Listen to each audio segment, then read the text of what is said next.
Hello everyone, welcome to Satsang. Let's make some silence first.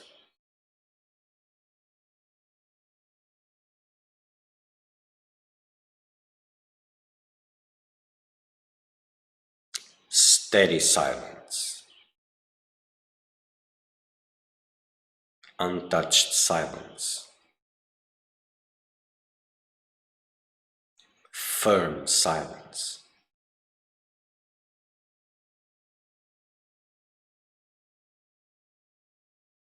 Protected silence. Not allowing thoughts,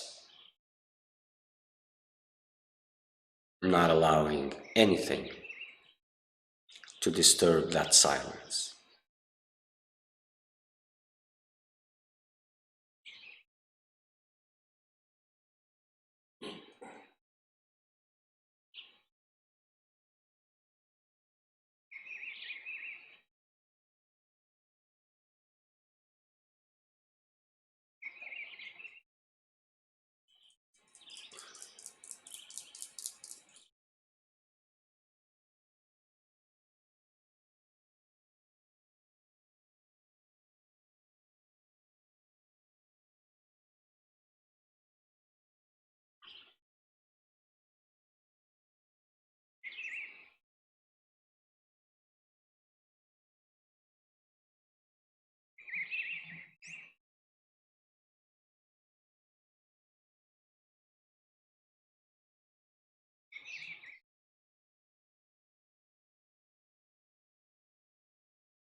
Okay, so just a reminder, we use WhatsApp as a means of communication.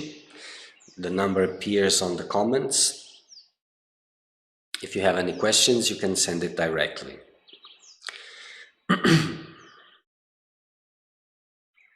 So today we're going to talk about something which is very, very fundamental to a spiritual practice, and that is absolute focus. Distraction moments, they are very detrimental to spiritual practice. There mustn't be any such moments.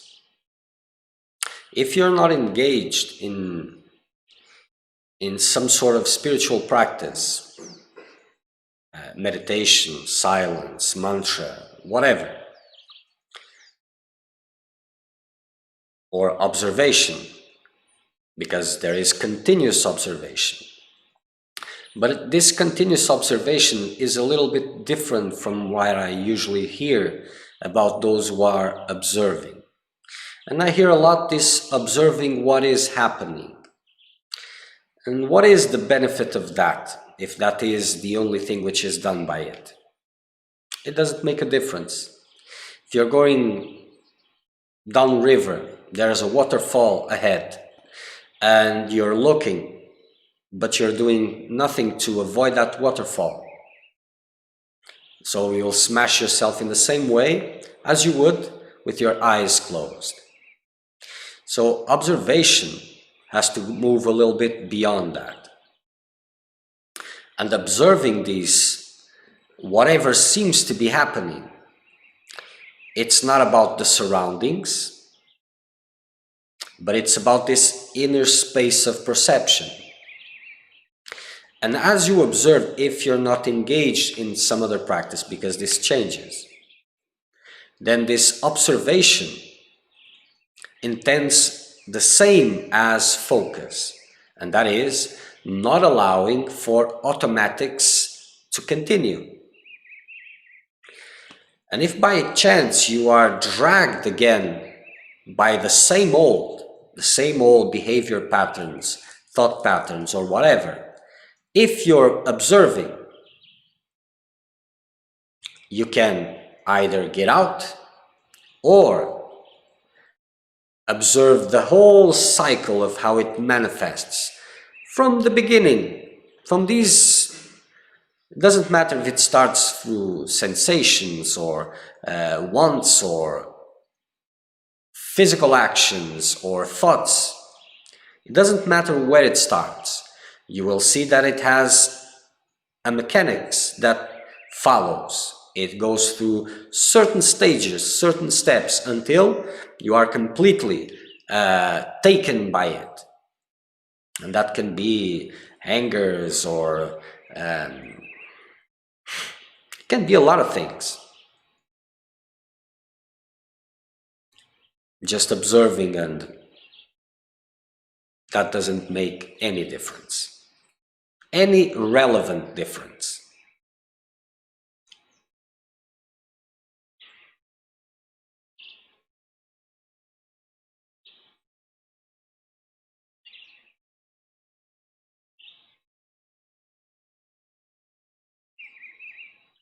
So this individual, this body-mind complex, it's like more or less like a cup. A cup which begins by being almost completely filled with worldliness, and that is the fruits of circumstances, of a life without any spiritual goals, aspirations. And spiritual practice is the emptying of this cup, of this worldliness of the cup, and filling it with divine.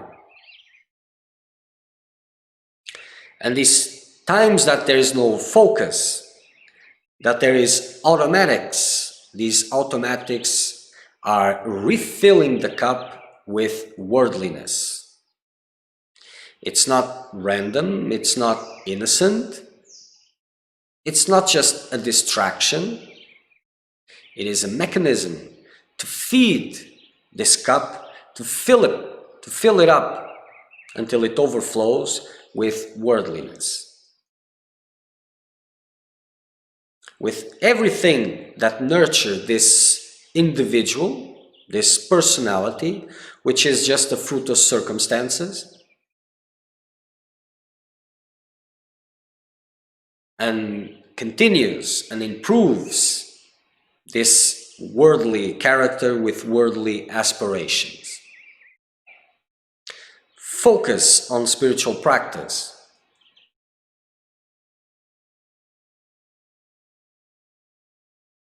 Makes another process, something quite opposite, to happen. By one side, which is the most important side. Tunement with the divine, constant tunement with the divine, and the interruption of these patterns that feed this character, that feed worldliness.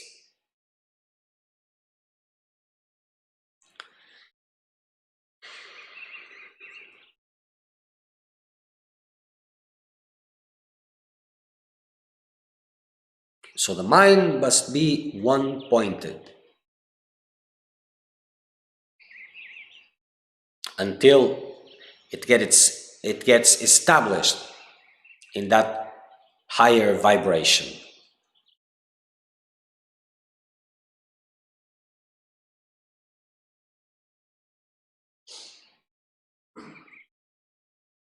So there is this idea of establishing these sensations of well-being and all of these things, and oh, I feel good and this and that, in this worldly circumstance, in this character. But this is a mistake, and it doesn't make much of a difference. You see, consciousness has to elevate, vibration has to rise. You have to rise above that, and that means purging all these worldliness that gets translated into a lot of things. And one big word we can use for that is chaos. So the first impulse with spiritual practices is to establish peace and harmony here in me. But that means that you're trying to establish that peace and harmony on top of chaos, because chaos is there, is inbuilt, and it has to be purged out. So if silence is in its right place, if mantra is in its right place, if meditation on some technique is in its right place, if focus is continuous, you will stop feeding these worldly structures and burning these worldly structures and increasing these spiritual vibrations. And the chaos which is here starts rising. And as it starts rising, it messes all the present harmony that was established, whatever that means, and creates confusion, chaos, restlessness, and all of these things. But it is emptying the cup. And these things, they happen more or less in cycles. And as it finishes this cycle of chaos, more peace will be experienced. And again, as silence, as focus reaches the necessary intensity, it will unfold another cycle of restlessness, of chaos emerging. And that peace that was present there, that harmony, will be disrupted again until nothing else is there but peace and harmony, which is the fruit of the absence of chaos and not the balance of chaos and peace and whatever.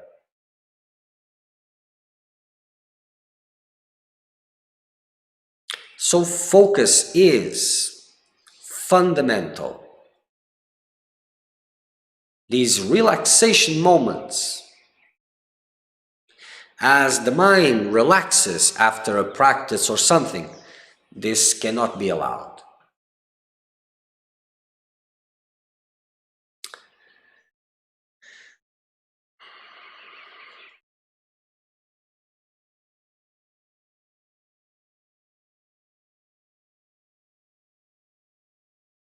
Because it is in these moments that the old mechanics continue, get back to their normal aspect.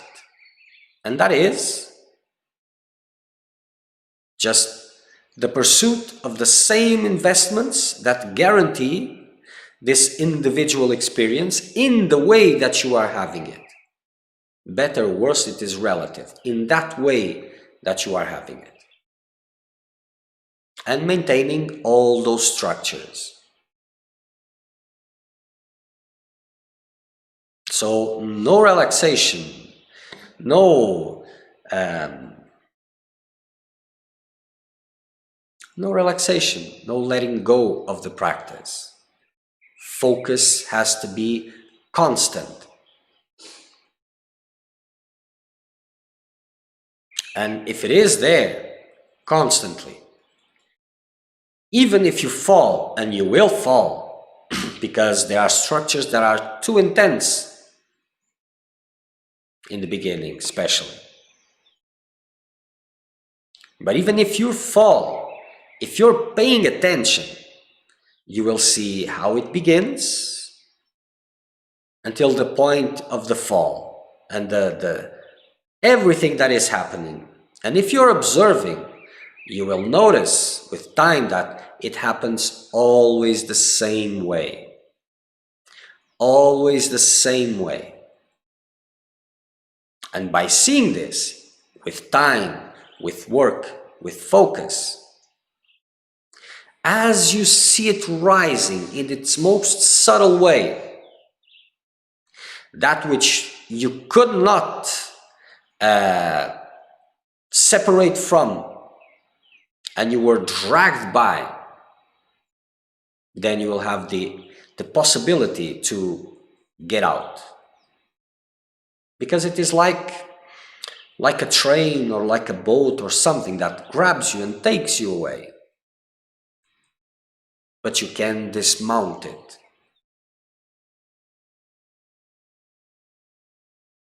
But if you're focusing just on those specific moments of your practicing, of formal practice, whatever that means,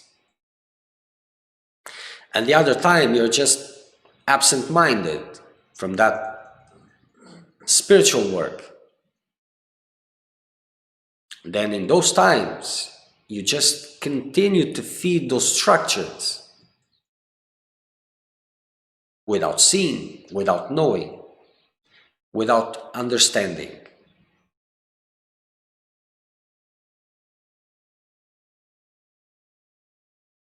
And then when you fall, it's not even falling, it's just normal.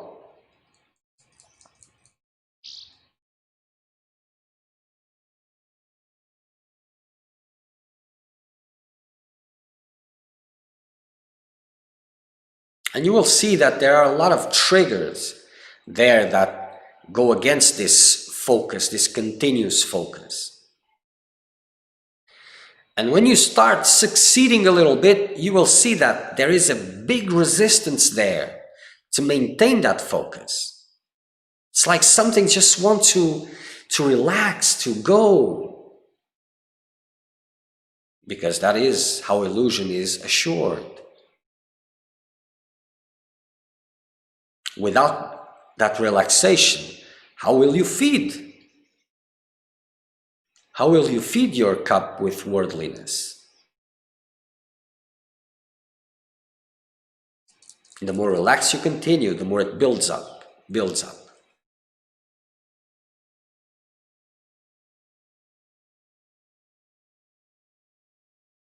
So this, what is called lower self, it's just a fruit of circumstances. As the body-mind complex is maturing. And when it is mature, a replacement has to be made. So this worldly character, this fruit of circumstances, of birth and others, has to be emptied, purged, so that something which is this higher self, what is called higher self, which is much more you, and it is connected to this quest for truth, going back to the source, is able to take over the cup.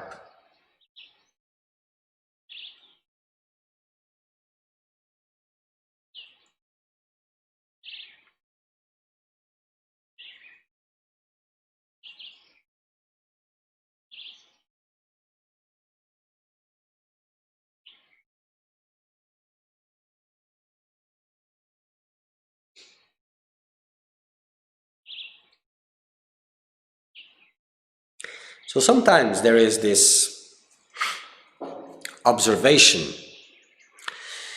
of actions, attitudes, and all of this. What are these investments? This questioning. What am I doing this? And this is good if it is the only thing which is possible. But if there is constant tunement, constant focus on the spiritual practice, whatever it might be, then it is much easier, much more productive, because if you're just observing those structures, you lose the communion with the divine, with the quest for freedom. In that moment, you are losing it because you are focusing on that which is lower. Or we can change divine and worldly, whatever.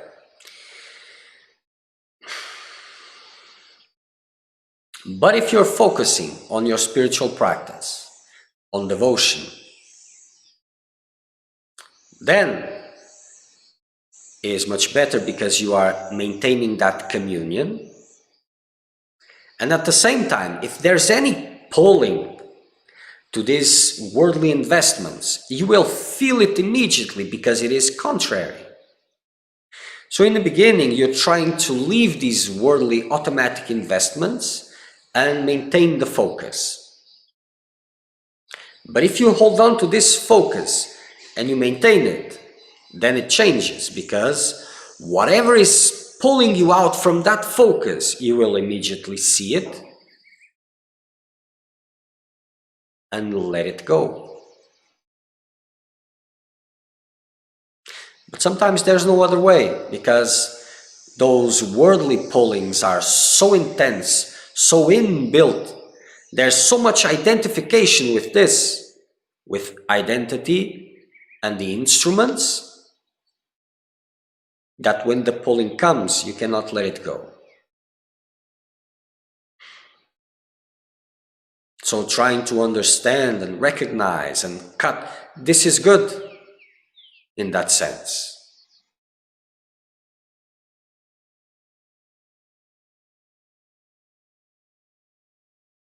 But if you can focus continuously on your spiritual practice without letting these moments of relaxation, it's like, for example, practicing meditation. You have set a period of 2 hours, for example. And in that 2 hours, you are focusing on the practice, whatever, if it is silence, mantra, or whatever.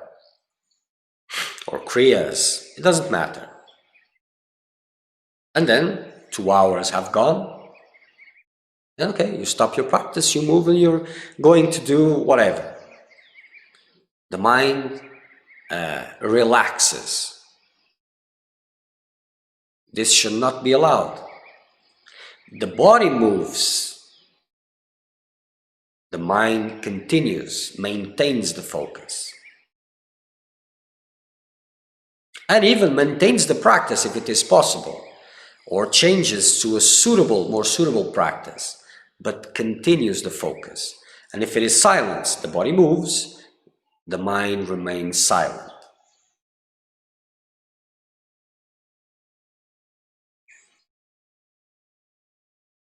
It's like a boat, which is with a lot of holes in it. And it sinks down to the bottom of the ocean. But the idea is to keep it floating on top of the ocean of delusion. So you have to, how do you say this, to cover these holes so that water doesn't come in, as you are pumping the water which is already in to the outside. And as you are pumping this water and covering these holes, the boat rises and rises and rises until it reaches the top. But if you're just pumping water, that is spiritual practice, but not covering the holes, that is these periods of relaxation, that you just simply let things go in automatic, then water is coming in. You're having all this work of pumping it out, but water is still coming in, and you don't leave the bottom of the ocean. Eventually you will think that the bottom of the ocean is the upper part of the ocean, because, well, that's what you get with all that work. But that doesn't mean that it is so.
So in the beginning, like I was saying,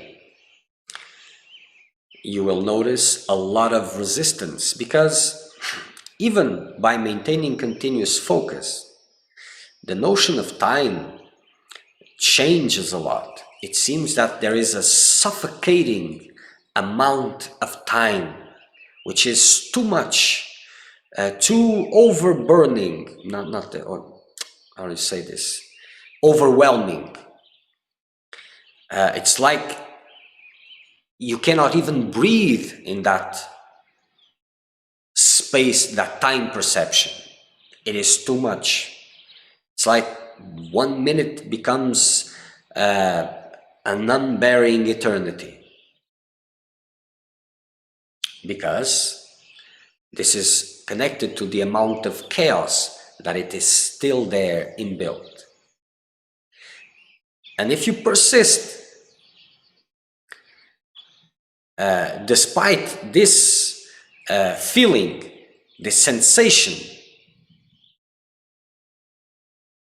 the more you persist with your focus, the more chaos can overflow. The more your cup of chaos will get emptied. And these perceptions, they are the resistances, because everything is wired there to just go with the flow, just stay in automatic. And it is easy to see that in a normal worldly life, worldly values, everything is trying to catch your attention. And at the same time, there's so many different stimulus that if you're not paying attention, not focused, time flies from your hands. Because this is the sense of the purpose of the world. Like I usually say, the world is not innocent. It's not just innocent, where you just go about with your life, and if you want, then you go in the quest of freedom. No, it is quite the opposite. See, that quest for freedom concurs directly with that apparent innocent worldly life, just for the physiological or psychophysiological aspects of human existence.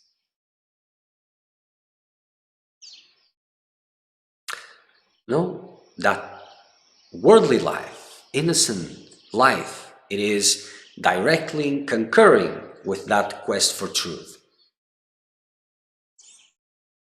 Distraction is not distraction. There is always concentration. Focus is changing.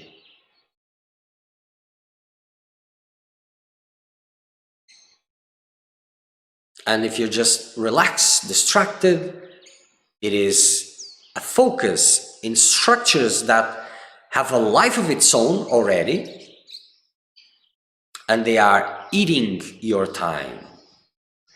Not just your time, but your conditions, your suitable conditions for that quest for freedom. And it doesn't matter if you're agreeing or disagreeing with those circumstances. They are robbing you of your time, and they are making you more and more unsuitable for that quest, for that journey.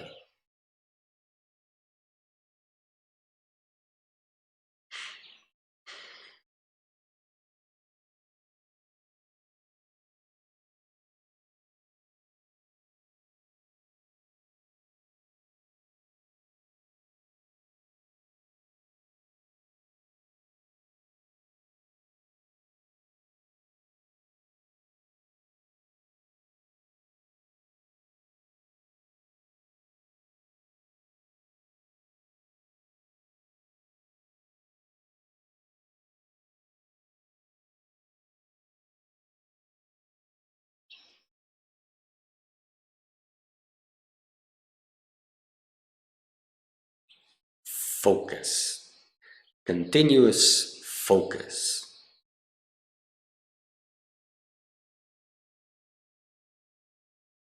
That is the attitude which is needed to strive, to succeed.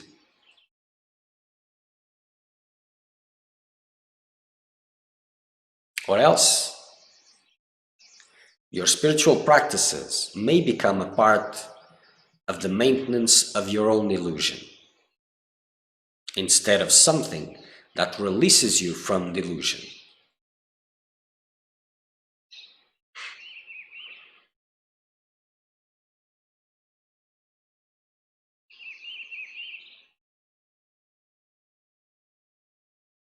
That's all for today. If there's any questions today or whenever you are watching this, you can send, and I will answer as soon as possible. So next satsang will be Sunday, 9 o'clock in the morning, UTC -3 Brazilian time.